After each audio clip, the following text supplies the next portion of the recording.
lihat tuh Naga Yuzong yang di main stage sudah ready juga tuh memasuki dan menjajaki menara yang menandakan buat drafting pace kita. Let's go. Di game yang kedua sudah ready. Yes, tampaknya untuk game yang kedua, Onyx akan mengamankan sisi biru dan first pick. Yep. Untuk Landa kuning dan juga Bigetron Suns kali ini akan mengamankan sisi merah. Mari kita lihat tentunya Onyx langsung gak pakai basa-basi mereka nge-ban ke arah marksman. Bruno menjadi pilihan prioritas ban dari sisi mereka. Dan kalau dipikir-pikir nih Be, kira-kira apakah Coach Yeb dan juga Adi ini memprioritaskan hero buat Suns gak? AKA Paramis akan kekah dilepas. Iya, dan kalau kita melihat juga dari gerakan tim Bigetron Sons juga entah kenapa ketika mengandalkan draft yang lebih aman ya, mereka kayaknya mungkin lebih ingin memberikan kejutan terutama di second pick. Makanya mereka hadir di sini dengan second pick dan dengan tujuan biar mereka tuh nggak langsung mengandalkan hero yang muncul di pick keempat dan kelima kayak tadi. Oke. Jadi Luna Om Botaknya bisa bahkan di last pick nantinya. Oh, ini surprise ya membaca juga terkait bagaimana karakteristik dari Onyx di 3 hero pertamanya. So we'll see. Karena kita masih berkutat di fase banning phase juga. Bicara pattern ini masih sama Paul juga untuk teman-teman dari Onyx ya. Cuman perbedaannya Faramis yang sempat jadi concern di first ban-nya Bigetron. Ini justru ada di tangan teman-teman Onyx yang coba untuk dihindari juga Faramis flex dari Luna Om Botak. Dan 1-1. 1-1 di ban kayaknya udah nggak kaget kalau misalkan kita melihat bagaimana kehadiran dari 1-1 sekarang. Oh. Dan Faramis juga yang sudah di ban artinya menandakan kalau Onyx ini masih dengan draft mid lane yang lebih aman. Tapi juga bisa dibilang lebih ke apa ya, opsionalnya banyak sih. Tapi Banyak, menurutku ada Valentina, Nolan. Terus juga kalau misalkan first pick berbicara Joy juga masih terbuka. Yep. Banyak sih Fanny juga masih, Fanny udah masih. Fanny udah di ban, Fanny udah di ban. Dan ya Guinevere? tentunya Guinevere yang belum terlihat tadi juga dari game yang pertama yang gak di ban sama sekali. Nggak jadi Dan opsi. bahkan gak di pick juga. GG. Wait, Joy-nya di ban oleh teman-teman dari Onyx padahal mereka di first pick. Oke. Menandakan kalau mereka emang ya dari awal gak mau main dengan Joy. Gak mau kasih juga ke arah Bigetron tentunya. Dan yang mungkin memperbesar kemungkinan kalau mereka ingin mengamankan Nolan. Probably ya, Nolan kembali untuk Kyrie ini masih besar peluangnya untuk first pick mereka kalau Tidak di ban. ya jika tidak masuk ke fase banning terakhirnya nih dari teman-teman Bigetron, tapi mempertaruhkan juga dari sosok Angela sebetulnya ya yang bisa aja open. Dan terlepas mengingat ini jadi concern juga di banning sebelumnya. So we'll see. Dari satu hero terakhir yang Nah, Ini nih. ini juga jangan ditiru ya teman-teman ya. Ini juga Beli nih. fleeting time di Selena. Si paling Biar spam. penting tuh ultimate Selena tuh. biar spam. Oh, tapi ada yang sering ngasih info begitu Gon masalahnya. Alice no ulti, Selena no ulti, Roger no ulti. Tuh mending kayaknya boleh sih dininjain kayak gitu. Berat itu. ghosting boleh ya, Ya kita sih di ghosting yang nggak ngasih apa-apa sih. info kayak begitu boleh sih dininjain sekali aja gitu loh. Biar ada efek jeraknya gitu loh minimal. Benar. Dan Tapi namanya kalau dari aset terkini Loh, itu ada Guinevere. Nolan Ada yang ditutup. Guinevere. Nolan Guinevere. tertutup first pick Guinevere Guinevere kayaknya. first pick kah? Kayaknya sih dari Onyx ya. Guinevere first pick untuk flexible pick. Yang biasanya kita melihat flexible pick dari Onyx itu di second pick, sekarang mereka menunjukkannya di first pick. menarik. Apalagi ini masih fleksibel ya, kita Ini belum masih melihat memproses loh. ya. Kaca Proses Onyx, banget, itu masih dia. proses banget. Masih memproses banget ini apa bisa yang ada tadi di tangan Keyboy terlihat bisa. atau Kyrie. Kalau misalkan di tangan Keyboy dia akan membawakan flicker, jadi spatial migrationnya bakal jauh banget loncatannya. Dan Angela juga muncul kali ini sebagai pick dari teman-teman tim Bigetron Sons. Berarti benar adanya kalau sekarang Luna Om Botak Oi. akan bermain dengan hero yang sangat-sangat ofensif. Tapi dengan Martis, artinya spatial migration itu nothing. Karena udah pasti bakal ada yang namanya Mortal Coil untuk menghindari hal tersebut. Ya itu asal juga disimpan ya Be. Mortal Coil-nya nggak boleh asal dibuang kasarnya. Dan kalau kita ngelihat di sini ada Onyx. Responnya langsung Matilda. cukup simple yang berarti fleksibilitas Guinevere ini udah nggak terlalu terlihat. Ya. Matildanya aja nih yang menjadi pertanyaan. Apakah mid apa roam? Aku Yang malah 80% roam. Roam. Ini 80%. 100% di tangan Keyboy loh. Dan aku Track malah recordnya. mikir tadinya ini picknya bukan ke Cloud, Oke. tapi menuju ke arah dari Novaria. Oke. Kebetulan kita tahu sendiri bagaimana besarnya hitbox ketika dikombinasikan dengan spatial migration. Itu akan membuat nantinya Guinevere makin mudah juga untuk menimbulkan efek stunnya. Ya, itu dia. Tapi kita lihat terlebih dahulu concernnya memprioritaskan pilihan hero dari SCW. Dan satu hero selanjutnya nih dari teman-teman Bigetron bakal coba untuk secure karya match up dengan Cloud-nya. Dan Iritel ya nampaknya tuh di sana. Iritel.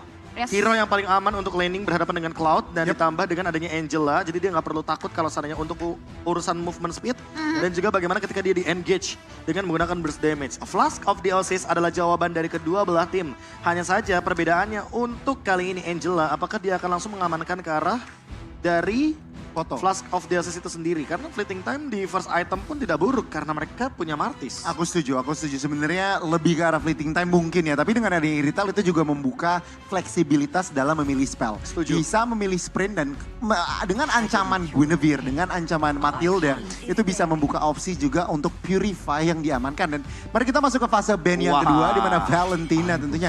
Kali ini sudah ada sedikit insecure ya. Ini Matildanya masuk kemana, memang 80% ke arah roam, tapi Hero Sun sendiri yang akan berusaha ditargetkan. Ya, pilihan hero untuk mempersempit Suns punya masih ada Novaria tadi, kalau tidak masuk juga ke list band dari pilihan hero terakhir teman-teman Bigetron karena Arlot. Ini yang dihindari juga terkait nantinya bagaimana korelasi dari hero yang punya sisi lainnya. Karena kalau ngomongin atau bicara soal Angela, ya ini erat hubungannya dengan Luna Om Botak. Tapi masih cukup fleksibel juga untuk di area mid lane kan. Ya, tapi kalau misalkan kita berbicara hero-nya Syndra juga belum muncul sampai dengan saat ini. Sehingga menandakan bisa jadi last pick-nya malah menuju ke arah Syndra sebagai mid laner. Dan nantinya XP laner yang akan diperebutkan ini dia, Terisla Yuzong masih open. Menurutku ini bakal menjadi menarik.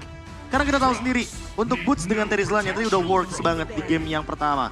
Baxia di ban, menandakan bahwa kayaknya Bu Zizio juga concern banget dengan kehadiran dari Baxia yang masih bisa difleksibelkan.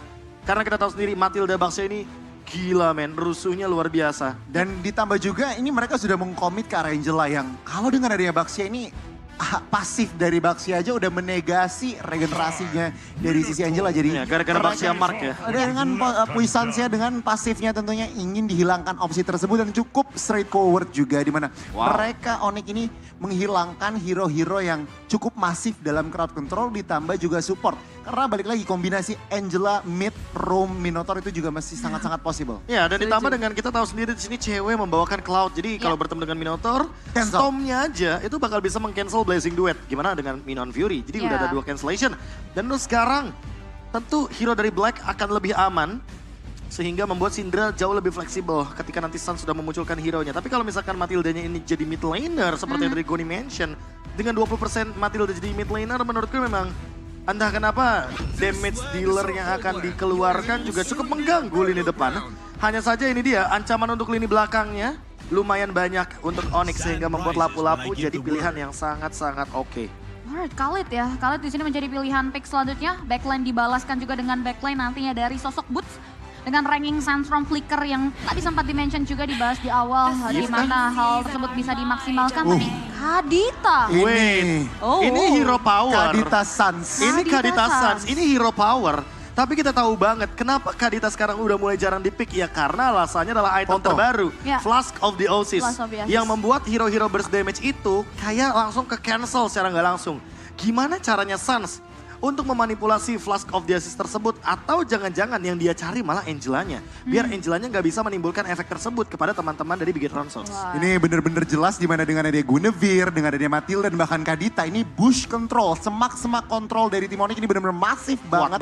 Dan Bigetron mereka nggak bisa asal buka map, mereka nggak bisa asal cek-cek bush. Karena mereka bisa di burst begitu aja dengan crowd control yang masif juga. Ini bener-bener berbahaya dan tadi udah komit lapu-lapu nyari backline. Sekarang pertanyaannya, siapa backliner dari Onyx? Dan backliner dari Onyx gak ada lagi 5 hero yang bisa nembus ke depan. Tapi last picknya adalah Akai untuk membubarkan bagaimana Onyx dengan masifnya kendali terhadap rumput yang nantinya akan hadir di Land of Dawn. Akai, Roamer yang sepertinya akan muncul di sana dengan mid laner yang kali ini akan menuju ke arah Angela dari Bigetron. Utility power ini dia explore yang tadi udah dibahas juga oleh Profesor KB di awal ya, terkait bagaimana perkembangan dari Om Luna Botak. So kita akan lihat ini menjadi satu sosok nantinya untuk mencari blind spot yang dimana nih posisi aman dan nyaman. Terkait bagaimana nanti momen demi momen dimaksimalkan oleh sosok Kadita yang dimainkan oleh seorang Suns. Ini bener-bener intens banget. Ingat match point untuk tim Indonesia.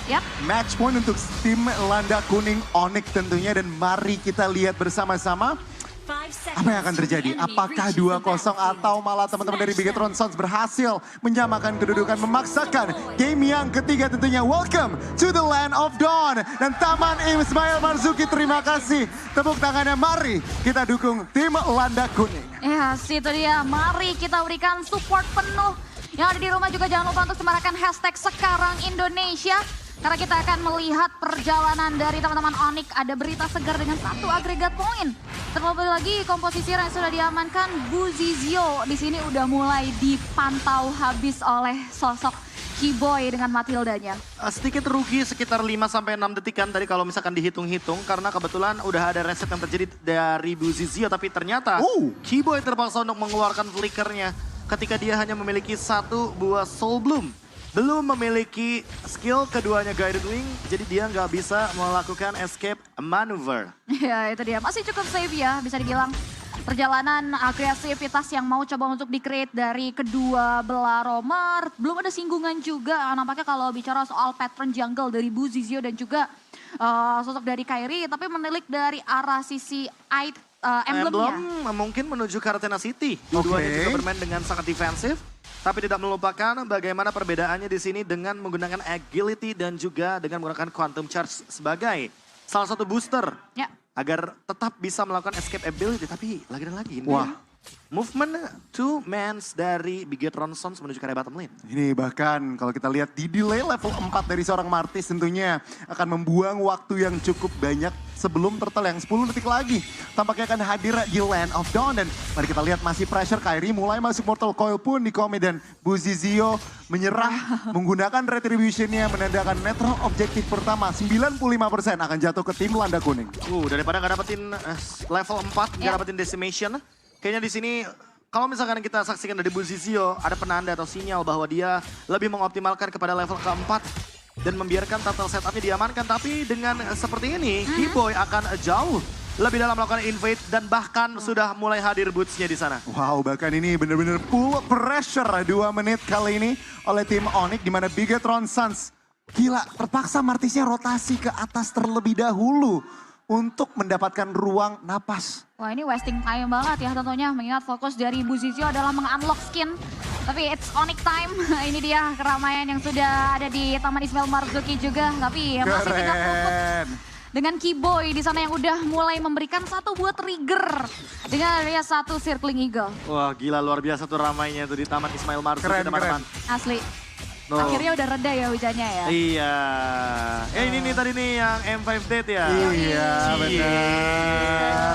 Tapi lihat udah ada gerakan. Bravest Fighter tampaknya sudah dibuka dan Boots tampaknya menggunakan ultimate dari Khalid Raging Sandstorm sebagai defensive maneuver.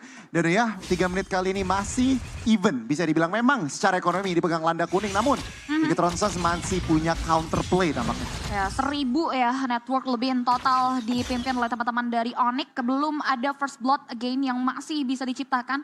Dan teman-teman dari Bigetron Sons memiliki PR yang cukup berat tentunya untuk bisa menyamakan kedudukan atau bahkan bisa dibilang setidaknya berfokus untuk mencari kompensasi terlebih dahulu.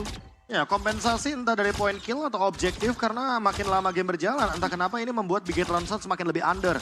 Apalagi semenjak mereka melepaskan turtle yang pertama. Haskell memang menjadi core item tentunya untuk Super UPA.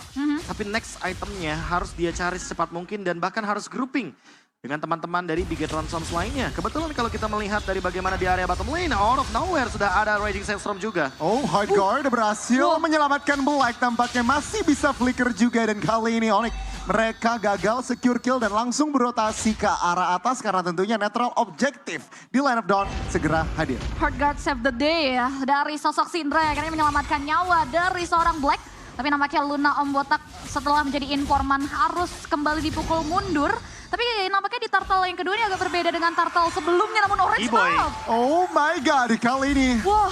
Circling Eagle masuk naik menangkap 2 member Bravest Fighter. Oh, heavy spin mengusir 2 member dari Onyx. Tapi lihat netral objective controlnya Kairi berhasil mendapatkan turtle-nya. Blazing 2 dibuka dan Buzizio menjadi korban pertama di map kali ini. Black berusaha kabur tapi mau kemana? Tim Onyx semua langsung mendapatkan buah poin kill. Oh, Boots dengan Raging Sandstorm Flicker yang mendapatkan 2 member dan cewek. Secure kill. Wow, 3 korban jiwa ditukarkan ke area 1. Ini masih belum bisa dibilangkan pertukaran yang cukup adil bagi anak-anak Bigetron Sons. Apalagi mendapatkan turtle objektif Ya. setelah Bigetron Sons memegang kendali dari turtle tersebut. Buzizio yang tidak berhasil untuk mendapatkan retribution battle-nya.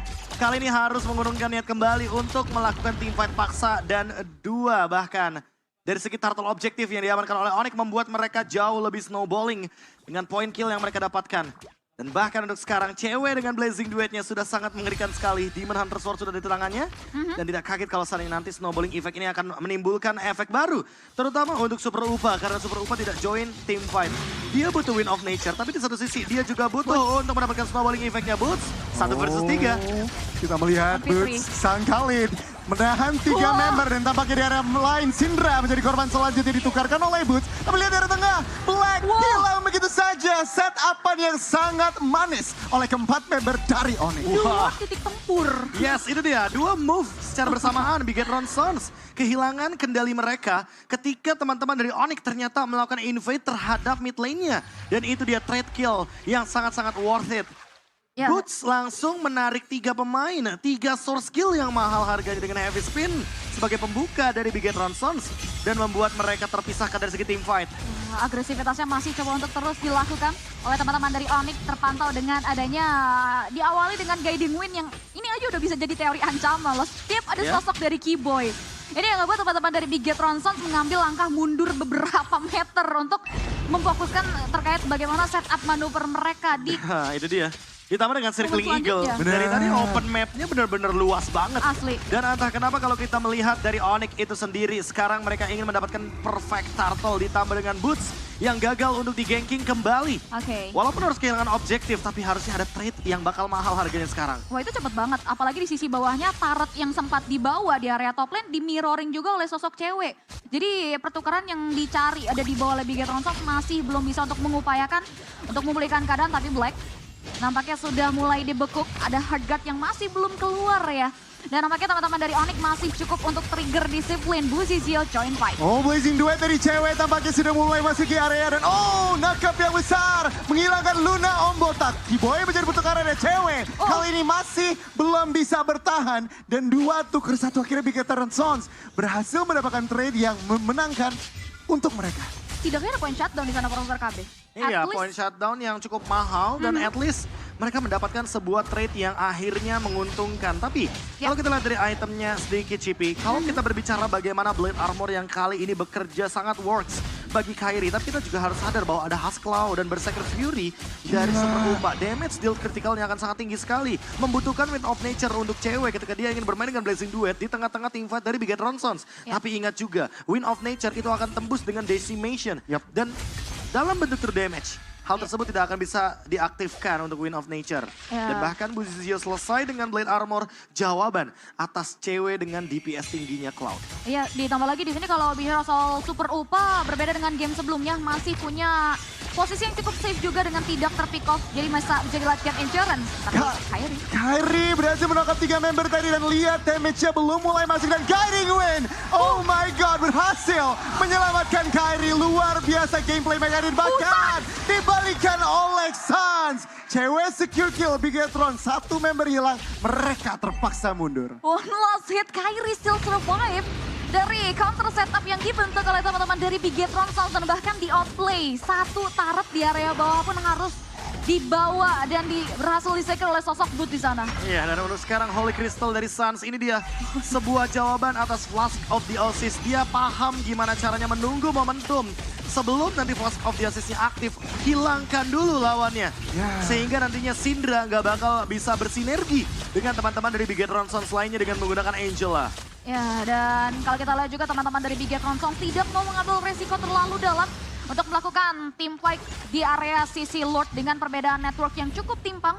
Mereka memilih untuk mempersiapkan defensive manuver nantinya di Lord pertama. Tapi ingat di Lord pertama yang sebelumnya aja dampak yang ditorehkan oleh Timbulkan Onyx ya. besar banget loh. Ya, dampak Gila yang sih. ditimbulkan memang besar, tapi untuk sekarang Bigetron Sons memiliki early advantage yang sama rupanya dengan Onyx. Beda dengan game yang pertama, karena kalau kita lihat dari instant replay, pertukaran yang terjadi sekarang bukan lagi pertukaran yang kayak 1 ditukar sama 4, 1 ditukar sama 3, enggak. Tapi intinya cuma 1 pick off, and then mereka udah disengage. Onyx paham gimana caranya untuk mendapatkan keuntungan walaupun mereka dalam keadaan yang sedikit tertekan gara-gara Bigetron Sons dapetin 4 poin kill dari tadi. Ya. Dan sekarang dengan Lord Advantage yang didapatkan oleh Onyx, mereka akan lebih banyak mendobrak objektif terlebih dahulu, tapi tidak mau memaksakan bagaimana kehendak mereka menuju ke arah high ground, karena ingat mereka akan berhadapan dengan Super Upa dan Iritel. Ini memiliki power yang sangat luar biasa, apalagi kalau misalkan dia dalam keadaan heavy crossbow. Ya, ini tingkat defensif manuvernya masih cukup tinggi dan belum boleh untuk dipandang sebelah mata. That's why mereka cukup disiplin. Hanya ada circling eagle aja untuk ngebait sebetulnya. Jadi beberapa research yang dimiliki oleh Bigetron Suns, tapi lihat wave minion di kloter kedua. Kyrie mulai masuk, tampaknya heavy spin pun tertrigger. Masih belum ada korban jiwa dari kedua belah pihak, hanya base turret-nya saja yang menjadi incaran. Dan teman-teman dari Bigetron Suns kali ini masih mampu mendefend dua base turret. Satu di area bawah tampaknya harus hancur, dan Kyrie mulai masuk. Masih belum mengenai nyawa dari seorang Marchis, tapi ya Bigetron Suns good defense. Setidaknya satu struktur bangunan base turret di sana bisa diamankan ya. Dan untuk gold difference masih cukup timpang dipegang oleh teman-teman Onyx, tapi masih mau coba untuk dilantunkan untuk serangannya. Knock up, burst damage luar biasa, Bucisil hilang, Blazing Duet dari cewek tampaknya belum berhasil mendapatkan satu buah point kill, tapi tampaknya Black kali ini masih bisa kabur dan tampaknya mereka harus merelakan struktur di area atas juga. Dua base in total, mengarah karya terpangkas habisnya dari arah base turret. Dan benar saja, satu Lord memberikan dampak yang luar biasa besar, Profesor KB. Ya, menuju ke arah gold lead yang lebih jauh lagi, Kyrie memiliki satu buah Queen Swings yang membuat dia makin lebih sulit untuk di burst down, apalagi kali ini Spatial Migration-nya ready. Dan bahkan ada Suns di belakangnya dengan Rogue Wave yang aktif. Ini akan membuat Bigetron Suns terpaksa untuk melakukan teamfight 5 lawan 5 di dalam area high ground-nya sendiri. Dalam keadaan lihat Boots. Dengan burst damage-nya begitu instan ke arah Syndra. Solo kill dan itu bener-bener luar biasa. Padahal pakai Concussive Blast tapi luar biasa damage-nya. Udah selesai dengan Malefic Roar, dengan adanya si Halberd juga. Sehingga membuat Flask of the Oasis tidak begitu efisien di tangan dari Syndra. Yep, apalagi dengan adanya tambahan power dari sosok Suns yang udah ngeliat karya Holy Crystal. Dan Keyboy tentunya. Gokil. Dengan menggunakan recall yang sangat on point sekali di sana. Membuat gerakan dari Bigetron Suns sedikit terhalau, terdinai tentunya. Dan gak bisa untuk keluar dari area dalam high ground mereka. Suns bahkan memicu dengan menggunakan Thalassophobia, pasif dari Kaditanya itu sendiri. Dan membuat Kyrie memiliki waktu yang begitu luas, begitu banyak untuk mendapatkan objektif terhadap Lord. 10.000 ya gold different in total yang ngebuat Bigetron Suns gak mau lagi mengambil resiko untuk setup di area Lord. Terlalu besar resiko yang diterima nantinya. Dan lihat juga bagaimana Boots menyelesaikan Blade of Despair-nya. Ini akan menimbulkan efek yang begitu mengerikan dengan Raging Sandstorm, flickernya ready. Kombonya pun banyak. Ada Spatial Migration dari Kyrie juga, sehingga kita harus melihat combo seperti apa yang akan dibawakan oleh Onyx. Apakah di push terakhir knock up ke arah 3 member. Bravest Visor dibuka begitu saja. 3 minion masuk. Langsung kita lihat teman-teman. Brutzi Gio masih bisa kabur tampaknya. Tapi damage-nya tentunya mulai berasa dan Black menjadi korban pertama. Luna membatak dan base terbuka. Bebasan Onyx. Mereka mampu clean sweep.